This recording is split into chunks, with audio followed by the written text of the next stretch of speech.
I messaged the family group chat. I'm receiving an award tonight. It would mean a lot if you came. My sister replied, we're going to a concert instead. My parents added, don't guilt us. I just wrote back, all right. That evening, what they saw on live TV made their jaws drop. I, 32M, stared at my phone screen, reading the messages in our family group chat for the third time. The blue light illuminated my face in the dim hotel room as I processed what I'd just seen. My sister had replied first. She and her husband were going to some concert instead. Then my parents chimed in, telling me not to guilt them. Not to guilt them. I set the phone down on the nightstand and laughed, though nothing about it was funny. The award ceremony was in 6 hours. I'd sent that message 3 days ago, giving them plenty of notice. But apparently, a cover band playing at some outdoor venue 2 hours from their house was more important than watching their son receive one of the most prestigious honors in investigative journalism. I typed back a single word, all right, and turned off my phone. The thing was, I'd stopped expecting anything from them years ago. This wasn't new. This was the pattern of my entire life, refined and perfected over 3 decades.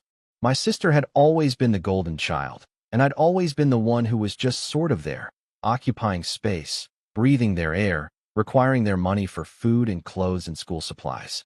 They never said it outright, but I felt it in every interaction, every missed soccer game, every parent-teacher conference they couldn't quite make it to because something else always came up.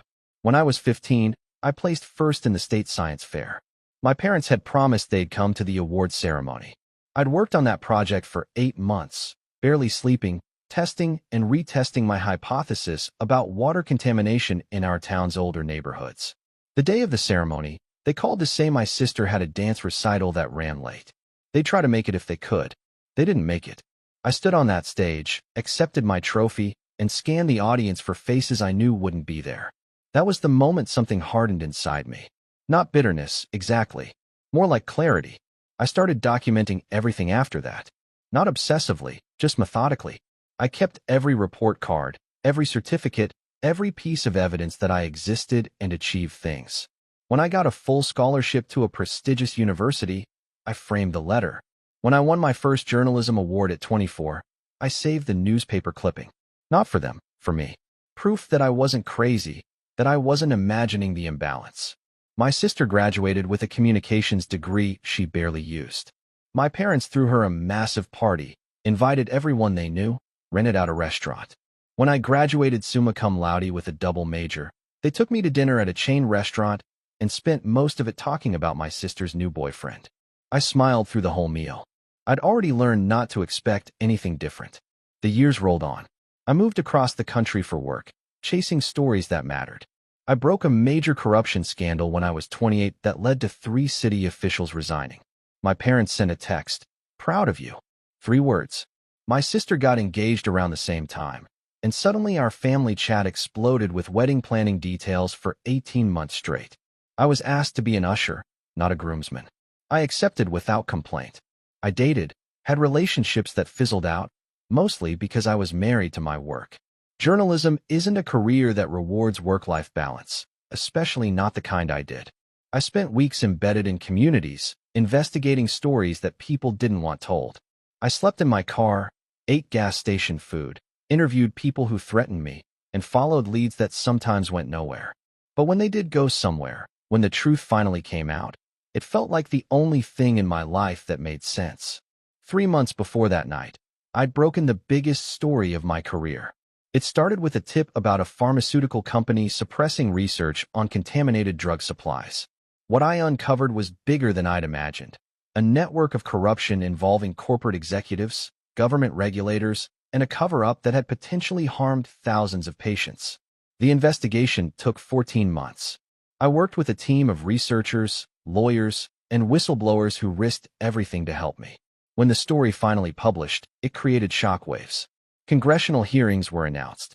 Criminal investigations were opened, and I was nominated for the Freeman Award. The Freeman Award wasn't some participation trophy. It was given to one journalist per year for work that demonstrated exceptional courage and impact. Previous winners had exposed war crimes, government surveillance programs, and corporate malfeasance that changed laws. The ceremony was televised nationally, broadcast live on one of the major news networks. When I got the call that I'd won, I sat in my apartment alone and cried. Not because my family would finally be proud, I'd given up on that, but because it meant something I'd done actually mattered. I called my parents first, told them about the award, explained what it meant, mentioned the ceremony would be televised. My mother congratulated me, said it sounded wonderful. She asked if I'd talked to my sister lately. I said no. She suggested I call her, said she'd been stressed about the twins starting preschool. I promised I would and ended the call. 3 days before the ceremony, I sent that message to the family group chat. I kept it simple, factual. I didn't plead or beg. I just stated what was happening and said it would mean a lot if they came. I watched the 3 dots appear as my sister typed. Then her message came through about the concert.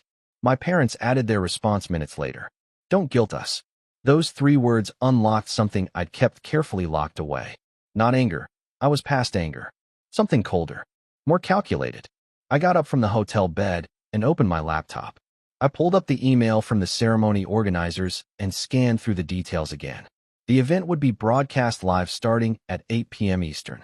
There would be a cocktail hour, dinner, several smaller awards presented, and then the Freeman Award as the finale. Each winner gave a brief acceptance speech, typically 3 to 5 minutes. The organizers had asked me to prepare remarks. I opened a blank document and started typing. The ceremony began exactly on time. I sat at a table near the front with other nominees and past winners, people whose work I'd admired for years.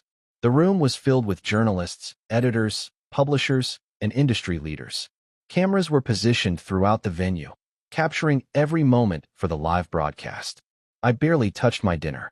My stomach was twisted in knots, but not from nervousness about the award. I kept checking my watch, calculating the time zones, imagining my family wherever they were. My sister was probably at that concert by now, drinking overpriced beer and swaying to music she'd forget by tomorrow. My parents were likely with her, enjoying the evening air, the crowd, the normalcy of it all. None of them thinking about me. The smaller awards were presented throughout the dinner. Each winner approached the podium, gave their speech, posed for photos. The energy in the room built steadily. Finally, around 9:30 p.m., the host took the microphone to introduce the Freeman Award. He gave a brief history of the honor, mentioned past winners, then started describing this year's winning investigation. He talked about the pharmaceutical scandal, the months of work, the impact of the reporting. Then he said my name. I stood up. The room applauded. I walked to the podium, shook the host's hand, accepted the Crystal Award. It was heavier than I expected. The applause continued as I set it on the podium and adjusted the microphone. I looked out at the audience, then up at the cameras. One had a red light glowing. Live. Broadcasting into millions of homes across the country. I began by thanking the Freeman Committee, my editors, my sources, everyone who'd made the investigation possible. Standard acceptance speech material. People in the audience nodded along. Then I paused, took a breath, and shifted direction. I talked about what drove me to journalism in the first place. That science fair project when I was 15, discovering that the water in low-income neighborhoods was contaminated while wealthier areas were fine. Standing on a stage just like this one, holding a trophy, looking for my parents in an audience where they weren't. Realizing that the truth mattered, even when no one you loved was there to witness it. I kept my voice steady, factual. I explained that I'd invited my family to attend tonight. Sent them a message 3 days ago. My sister chose a concert instead. My parents told me not to guilt them. I smiled at the camera and said that was fine. I understood priorities differ. But I wanted them to know, and I wanted everyone watching to know, what those priorities had meant over the years. Then I pulled out the pages I'd prepared. Printed copies of every achievement they'd missed. Every moment they'd chosen something else. The state science fair. My high school graduation where I gave the valedictorian speech to an audience that didn't include them because my sister had a softball tournament. My university acceptance letter with a full scholarship. My first journalism award. The corruption story that changed my city's government. Every birthday after I turned 12 when they forgot to call because they were busy with my sister's life. I didn't read every item. That would have taken an hour. I just highlighted enough to establish the pattern. The cameras stayed on me the entire time. I could see people in the audience shifting, some looking uncomfortable, others leaning forward. I wasn't angry. I wasn't yelling. I was simply stating facts, the same way I would for any investigation. I explained that I'd tried for years to be enough. Good enough grades, big enough achievements, important enough work. But I'd finally realized the problem wasn't me. Some families just work differently. Some parents love their children equally, and some don't, no matter how much they claim otherwise. Some siblings become your best friends, and others see you as competition they've already won. That was fine. I'd made peace with it. What I hadn't made peace with was the pretending. The polite family dinners where everyone acted like things were normal.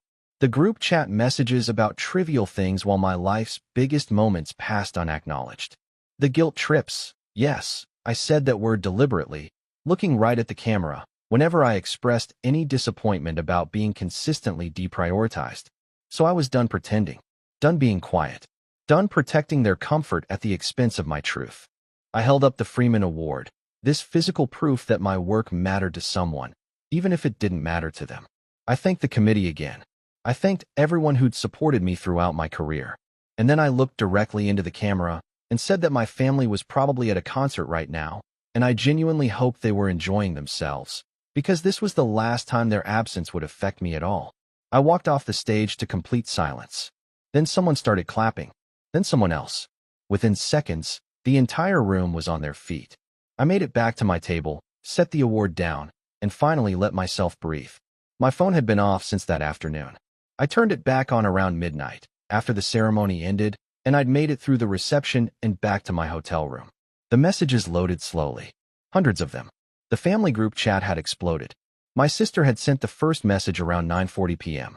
She'd written that she couldn't believe I'd embarrassed them like that on national television. My parents had chimed in minutes later, saying I'd humiliated the entire family. How could I be so cruel? They'd always supported me. I was being ungrateful and vindictive. Then came messages from extended family members. Aunts, uncles, cousins I barely knew. Some defended my parents, said I was out of line. Others said they'd always suspected something was off about how I was treated. One cousin sent a private message saying she'd recorded my speech, and it was the bravest thing she'd ever seen. Friends from college reached out. Former colleagues. People I'd interviewed years ago. My inbox was flooded. Social media had caught fire. Clips of my speech were everywhere, being shared and discussed and debated. Some people called me petty. Others called me honest. The story became national news itself. Think pieces about family dynamics and favoritism and what children owe their parents. I read through everything with a strange detachment. Then I did something I'd been planning since the moment I read that group chat message 3 days ago. I typed out one final response to my family. I told them I hadn't embarrassed them. I told the truth. If the truth was embarrassing, that said something about their behavior, not mine. I explained that I was done participating in the fiction that we were a close, loving family. They were welcome to continue that narrative among themselves, but I wouldn't be part of it anymore. I wished them well. Then I left the group chat. I blocked my parents' numbers, blocked my sister, blocked anyone who'd sent me messages defending their behavior. It felt like setting down something heavy I'd been carrying for so long I'd forgotten it was weighing me down. Update 1. The speech went viral in ways I never anticipated. Within 48 hours, it had been viewed over 20 million times. Major news outlets wanted interviews. Talk shows called. A literary agent reached out about writing a book. I declined most of it. The point had never been fame or attention. It was about refusing to be silent anymore. My parents tried calling from different numbers. I didn't answer. They sent emails that I deleted without reading. My sister created a new social media account to message me, saying I'd destroyed our family. I blocked that too. Some people might call that cold. I called it self-preservation. What surprised me most was how many people reached out with their own stories. Thousands of messages from people who'd experienced similar dynamics in their families. The scapegoat child. The forgotten one. The person who achieved everything and still wasn't enough. They thanked me for saying what they'd never been able to say. Some were crying when they called. Others were angry at their own families, finally giving themselves permission to feel what they'd suppressed for years. 3 weeks after the ceremony, my parents showed up at my apartment building. The doorman called up. I'd given him their photos and instructions not to let them up. He asked if I wanted him to send them away. I considered it, then told him to tell them I had nothing to say. He did. They left. My sister tried a different approach. She reached out through an old mutual friend, asking if we could talk. The friend admitted my sister had been crying for days, said she never realized how I felt, wanted to make things right. I told the friend that feelings don't change history, and I wasn't interested in a reconciliation built on public embarrassment rather than genuine remorse. If my sister had cared, she would have cared before the entire country watched me explain why she didn't. Work became my sanctuary again. I took on a new investigation, something that would require months of research and careful reporting. My editor asked if I needed time off to deal with everything. I told him the best thing I could do was focus on what I was good at, finding truth in places people wanted to keep it hidden. Update 2. 6 months passed. The viral nature of my speech eventually faded, replaced by newer scandals and stories. My life returned to something resembling normal, except now it was a normal I'd chosen rather than one imposed on me by family obligation. I met someone during that time. Another journalist, someone who understood the obsessive nature of the work, the irregular hours, the constant travel. We'd known each other professionally for years, but something shifted after the ceremony. She'd been in the audience that night. She told me later that watching me speak was watching someone finally choose themselves, and she found that impossibly attractive. We took things slowly. I'd spent so long being unwanted by the people who were supposed to want me that accepting genuine interest felt foreign. But she was patient. She understood that trust wasn't something I gave easily, and she didn't push. My family made one more attempt to reach out around the holidays. A letter arrived, handwritten by my mother. She wrote about how much they missed me, how family was supposed to forgive, how I was breaking her heart. She didn't apologize for any specific thing, didn't acknowledge the pattern I'd described. Just asked me to come home for Christmas, said my sister's twins were asking about me. I almost laughed at that last part. The twins barely knew me. I'd been excluded from most family gatherings involving them. But even now, even after everything, they were trying to use guilt to manipulate me back into place. I wrote a response, short and clear. I explained that forgiveness required acknowledgement of wrongdoing, and I'd seen none of that. I said that missing someone and treating them well were different things, and they'd had 32 years to figure that out. I told them I hoped they had a good holiday, and I meant it. I wanted them to be happy. I just didn't need to be part of that happiness anymore, and they didn't get to be part of mine. I didn't send the letter. I burned it in my sink and washed the ashes down the drain. They didn't deserve even that much of my energy. Update 3. A year after the ceremony, I won another major award. This one wasn't televised, but it was significant in the industry. The woman I'd been seeing was there, sitting in the audience, beaming at me. Some of my colleagues were there. My editor, who'd supported me through every difficult investigation. People who'd chosen to be in my life, who'd shown up consistently, who celebrated my successes without making them about themselves. When I gave my acceptance speech, I kept it brief. I thanked the people who mattered. I didn't mention my family at all. Their absence didn't define me anymore. Afterward, at the reception, someone asked if I regretted the Freeman speech, if I thought I'd been too harsh. I considered the question seriously. Then I said no. The only thing I regretted was waiting so long to tell the truth. Life continued. I bought a house. The woman I'd been seeing moved in.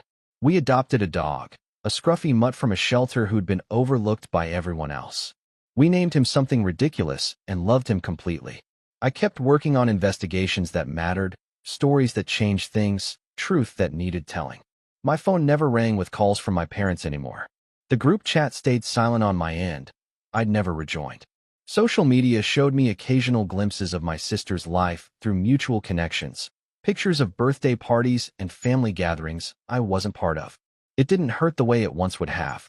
It was just information, neutral and distant. Sometimes people asked if I missed them.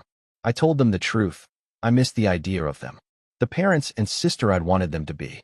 But I didn't miss who they actually were, how they actually treated me. You can't miss something you never really had. The speech became something I was known for beyond my journalism. People still referenced it, used it as shorthand for standing up to family dysfunction. It made some people uncomfortable. The idea that you could choose to walk away from family, that blood relation didn't obligate you to accept mistreatment. But it resonated with others who'd lived similar experiences. I never regretted it. Not the speech itself, not the fallout, not the permanent severing of those relationships. Because the truth was, they'd severed the relationship years ago through their consistent choices. I just finally acknowledged it publicly instead of carrying the weight of their rejection privately. That award ceremony, that moment on stage with cameras broadcasting to millions, wasn't about revenge. It was about refusing to be invisible anymore. About saying, loudly and clearly, that I existed, that I mattered, that my achievements were real even if my family never treated them as such. And in the end,